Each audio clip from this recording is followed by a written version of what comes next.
as much, or if it's not equal to, it's probably the most blitzes that we've seen in a preseason game, particularly preseason 3, and for us not to turn the ball over or having minimal procedural penalties, which I typically with the 2s and 3s, I don't motion as much as I was motioning in this game, and that was intentional. I was trying to make it difficult and see how guys could handle varsity type pre-snap stuff. So very happy with that. Very important. I think you can see that we haven't missed a day talking about finishing, whether it's each meeting or each practice.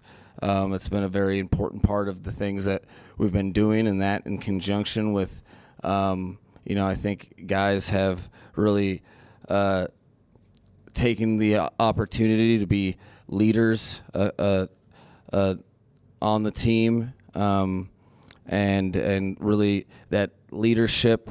You see the team is not only invested in each other, but they're very focused down the stretch, and having some young guys make some plays is gigantic. I think it speaks to both those young guys, but as the collective as well, because guys are not missing an opportunity to try to finish something, because that's basically what our jobs come down to, is how you finish the game and try to get a victory. So I like the competitive spirit and the attention to detail, and the leaders staying involved even when they're not playing and making their presence felt, which I think was on display tonight. What do you like about Malik Washington? His personality and his play. He's a competitor that really is super fearless, and the moment is not too big for him. We, as a rookie, in the middle of the season last year, in a game that I think we were 2-6 at the time on national television. He made the third down big was it third down, or he made the big corner route completion, and I think that everybody saw that on top of how he started the game with the touchdown, that he was a gamer. So his competitive greatness is kind of defined by John Wooden as being your best when your best is required, and that's Malik Washington to a T. What stood out to you about Ollie Gordon's preparation this week and gave you the confidence to give him that starting role this evening? Well, I think you can tell that he's doing a very intentional job at bridging the gap from the college position of running back to NFL running back. There's a lot more responsibilities, both protection and routes, specifically with what we like to do here. And it takes an adjustment that you can tell if it's too big for a guy or not, and it's definitely not too big for him.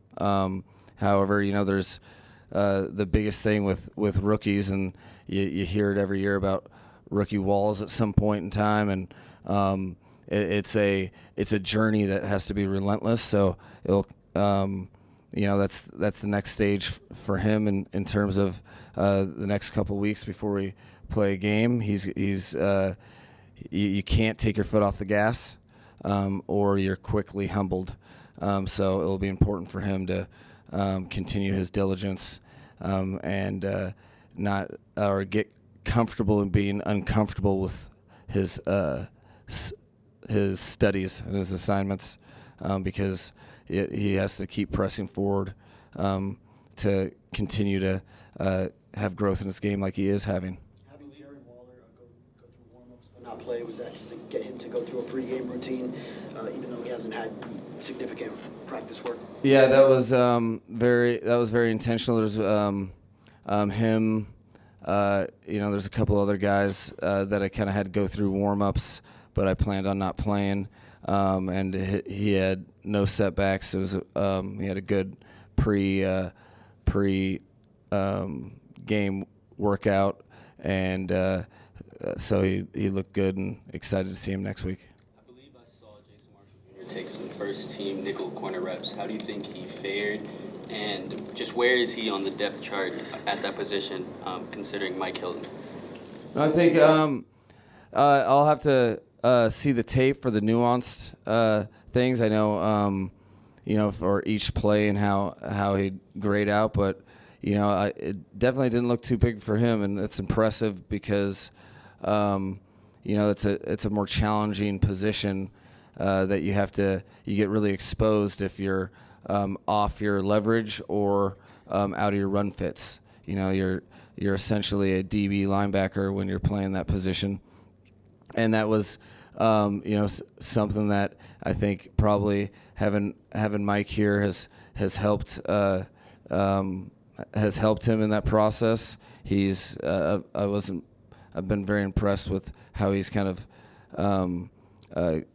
felt or looked comfortable, and he's kind of shown off some of his physicality in that position. So I'm excited to look at the tape, and he's been progressing nicely in a way we needed him to. You talked about Devon's ownership of the playbook. How is he coming along, and also how has he helped Ollie since he's been out here a little bit? Well, Devon's there's been no setbacks with him. I look forward to getting him out there in a helmet and shoulder pads again, and he's been instrumental because he's not too far removed from being in the shoes of a rookie or and learning the offense, but he's super prideful with his ownership, and we've over the last couple of years have moved him around everywhere. So, and he understands, I think, the offense very clearly. So that's always beneficial, especially when he's looking to help. He's kind of expanded it in his own little leadership role, which has been really cool to watch him mature in that way and take ownership and pride in leading that room. At the risk of sounding like Barry Jackson here, what are the next 72 hours like for you? Like, do y'all keep essentially a running list of your initial 53-man rosters, the evaluation process like ongoing over the next couple of days? How does that work? You try to keep a clear mind, even though you have your certain inferences. You try to keep a clear mind when you watch the tape, to let the tape tell the story, and then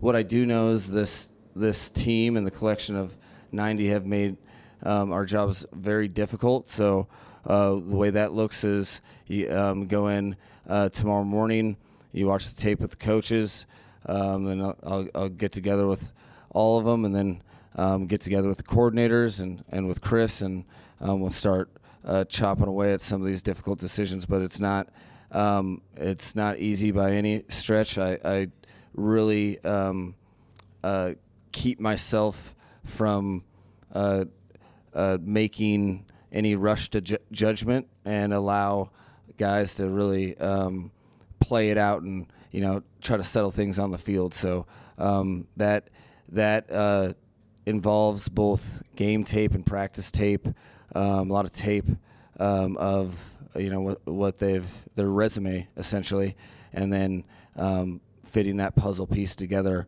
which is your 53 plus 16, and we'll be we're hours away from that. Can we get an update on Liam Eichenberg? Is it possible that he might begin the season remaining on the PUP, or is he going to be healthy enough to be on the 53? Yeah, no, those things we're kind of ironing out in the next 48 hours. I don't foresee him being immediate return. I don't foresee it being season long. But these are all the things that we have to take very due diligence. When you're talking about the amount players that you can list in one way, shape, or form or the other, and when their availability will be when their availability will allow for their return. So that's an exact topic that will be substantially addressed in the next coming few hours. Thank you guys. Appreciate it. Thank you.